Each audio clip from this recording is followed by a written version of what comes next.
Kemalangan membabitkan bas persiaran yang membawa penuntut UPSI bukan sahaja mencetus persoalan, isu kecuaian atau kegagalan teknikal kenderaan semata-mata. Kebimbangan mengenai struktur jalan di sepanjang laluan Jalan Raya Timur Barat JRTB turut disuarakan kerana didakwa terdapat kelumpungan dalam soal penyelenggaraan. Kumaran Rajamani turun padang meninjau lokasi meragut nyawa 15 penuntut UPSI itu.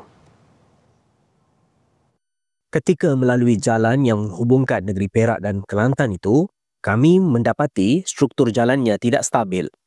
Perjalanan selama hampir 1 jam dari Gerik menuju lokasi nahas, terdapat banyak tampalan.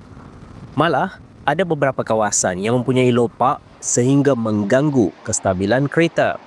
Aktivis keselamatan JRTB Muhammad Fadzil Abdul Aziz berkata, keadaan berkenaan dipercayai antara punca kemalangan di jajaran laluan itu, terutamanya pada musim hujan.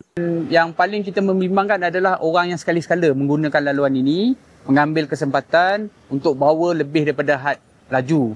Dan kadang-kadang kita pelik juga bagaimana papan tanda had laju peringatan itu kurang di kawasan ini. Itu pun malah, cerun berhampiran lokasi kemalangan itu menunjukkan kenderaan yang dipandu boleh mencapai kelajuan lebih 80 km sejam meskipun pedal minyak tidak ditekan.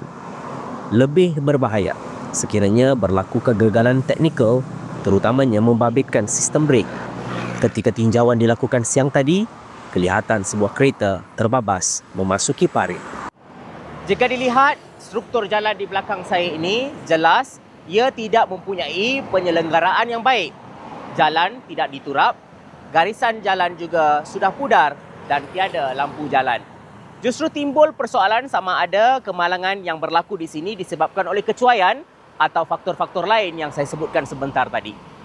Sehubungan itu, beliau menggesa agensi berwajib bertindak segera melakukan penyelenggaraan menyeluruh bagi memastikan JRTB lebih selamat kepada pengguna. jadi pada saya sudah sampai masanya satu peruntukan yang besar dibawa masuk untuk melebarkan jalan-jalan di sini. Kalau kita tengok ruang yang ada ni terlalu sempit. Di belakang saya ni memang kita boleh tengok ruang dia terlalu sempit.